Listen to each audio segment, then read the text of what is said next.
This is Democracy Now!, democracynow.org. I'm Amy Goodman. We turn now to France, where a newly formed leftist coalition dealt a surprising blow to the far right in French President Emmanuel Macron's centrist party in Sunday's final round of a heated snap parliamentary election. The leftist coalition, the New Popular Front, won the most seats in the French parliament as a political alliance between center-left and more progressive parties came together to defeat Marine Le Pen's National Rally Party after the far right held a significant lead in the election's first round last week and scored major advances in recent European Parliament elections. Supporters of the leftist New Popular Front took to the streets to celebrate as results were announced Sunday.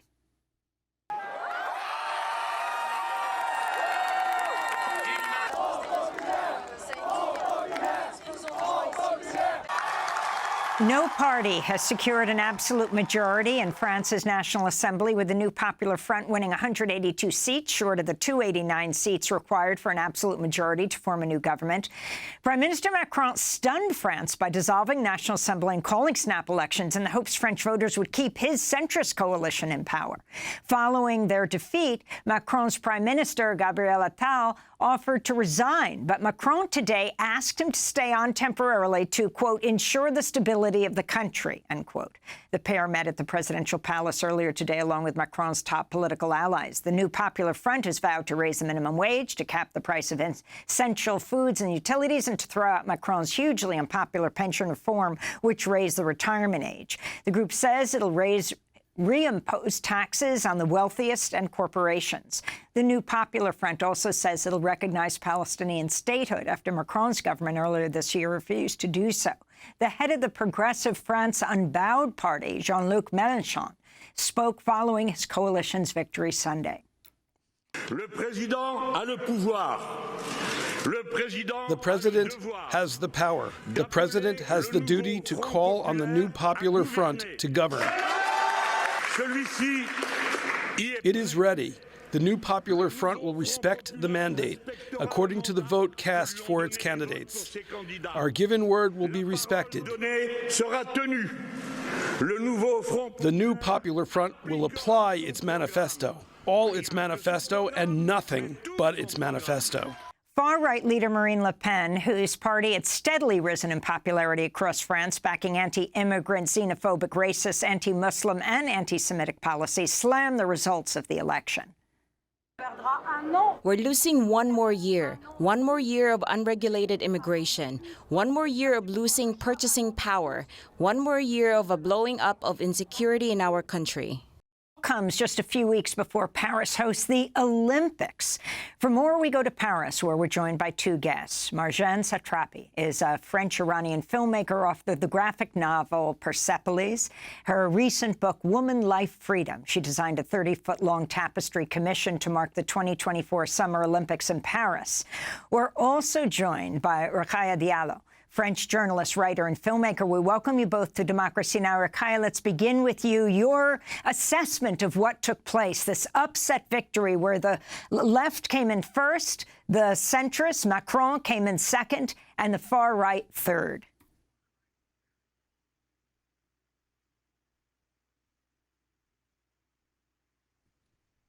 Collective effort of people from the civil society who managed to make sure to put the far right away from the power, because the threat was very concrete, and many people actually realized how dangerous the fact that the far right could be in position of power could be for France, not only for people who are minorities, immigrants, women, LGBTQIA, but also for the institutions, since the far right program intended to challenge the constitution and to lower the power of the Supreme Courts. And talk more about why Macron did this. I mean, he and the significance of him not accepting the resignation of the prime minister today. Will he remain president of France? I think it did this. It was a gamble, because he didn't win the European election, and he thought that he it was a way for him to reshuffle the power. Actually, many people still struggle to understand why he made that choice, because it was very dangerous. It was at a moment when the far right, the National Rally, was gaining more and more power. So it's still a mystery to me, because it was such an irresponsible move. And today his decision to maintain Gabriel Attal is because we know that nobody really won the election. The Parliament is kind of in between several different forces that and none of them has an absolute majority. So I think that he hopes that he will be able to build a coalition around the center, so the center right and the center left, and so that would make him able to keep Gabriel Attal, the prime minister, in power, and not to lose the capacity of be the one forming the government. I wanted to bring Marjane Satrapi into this conversation, French-Iranian filmmaker and author. Can you talk about what's going on in the streets right now? Were people themselves as surprised as the media was around the world at what took place? And what does this mean? Is this meaning a hung parliament? What power will Marine Le Pen's party have in all of this? You came to Paris, what, some 30 years ago, and we're taking on Jean-Marie Le Pen, her father. Yes, hello. First of all, I think that this election is actually the whole country of France has won. France has succeeded.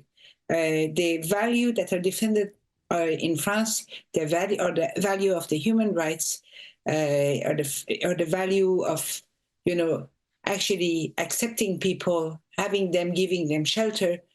So this France is very contradictory with the France of Marine Le Pen. Then is about 30% of the French population that actually vote for the extreme right, and that is not something new. We have that since many years. They made a big deal, in the European election, which is bizarre because the people of the extreme right that are in the European Parliament, they don't do nothing. They're actually, most of the time, they're absent. People, they actually voted for them, but then, we always have this idea that we really have to defend the republic, and the extreme right is against the republic. I heard people saying, oh, we never tried, the extreme right, so let's see what it gives. We actually have tried the extreme right. It's called the regime de Vichy. It's called what has happened on the Second World War, where they were extremely active, more than what the German, they asked them, in the execution of the Jews and the communists, and, they collaborated. So yes, we have that. And I think the danger of the extreme right in the whole world today is equal. I mean, people, they don't have the excuse of not knowing what the extreme right gives.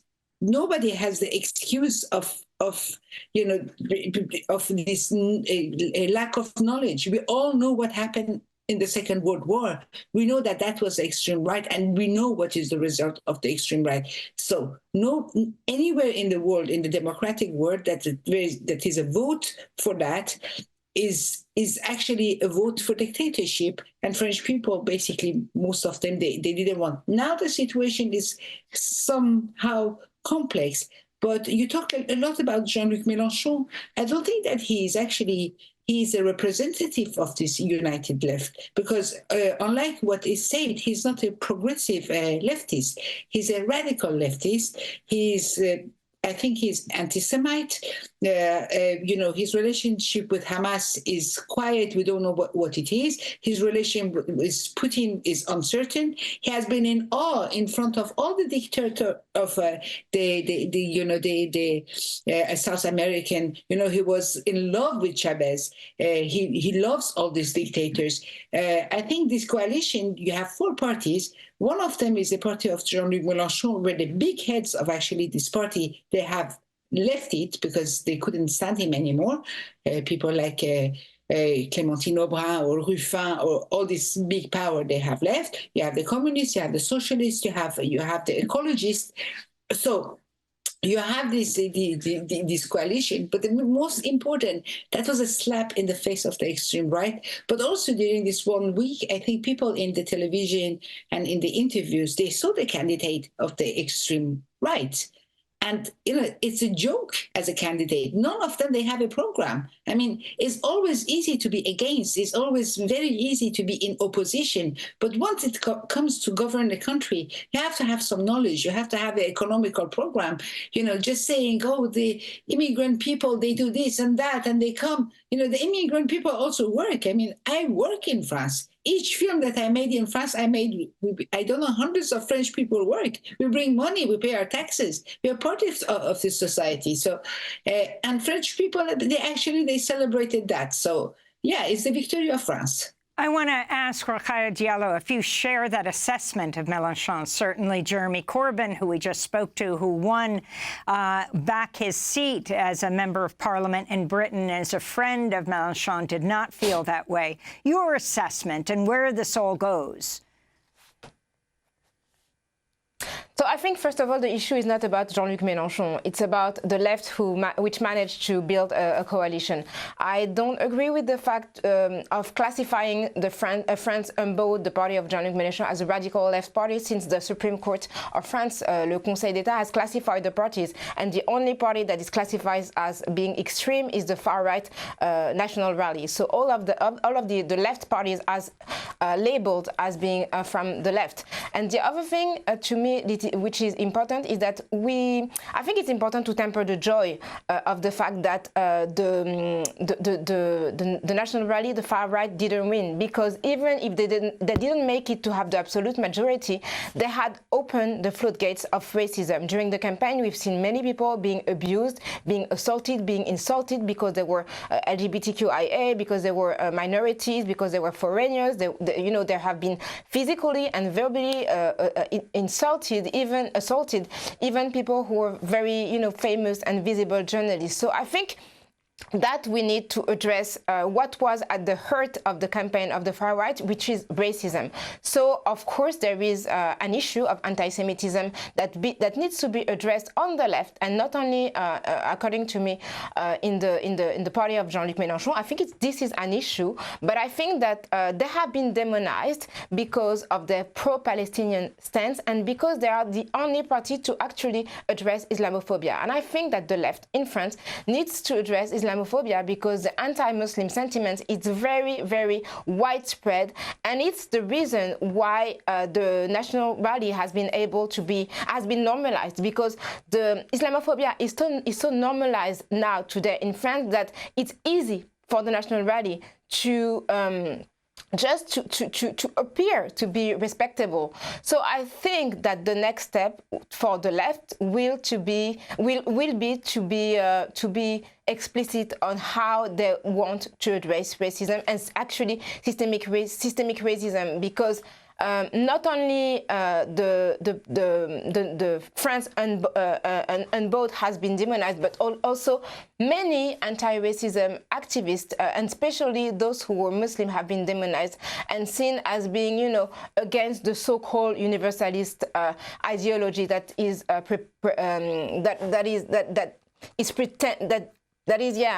supposed to be the prevailing ideology in France, and to me it's a myth. So I think that Jean-Luc Mélenchon is an issue to the left because he's still very authoritarian. He's, when there was a candidate that was convicted for assaulting his wife, Jean-Luc Mélenchon supported him, and that was an issue to me as a feminist. And I think that he needs to be clear when someone is problematic in the party, that person should be evicted for good.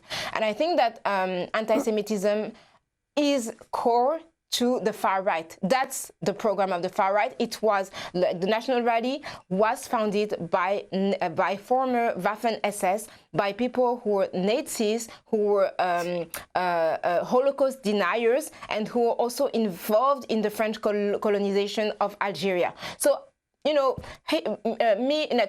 hearing only about the anti-Semitism on the left, to me, is problematic, since we are still today facing the danger of the far right, about to take over the power, and that's the issue for me. Rokhaya Diallo, I want to thank you for being with us, French journalist, writer, and filmmaker, speaking to us from Paris. Marjane Satrapi, French-Iranian filmmaker.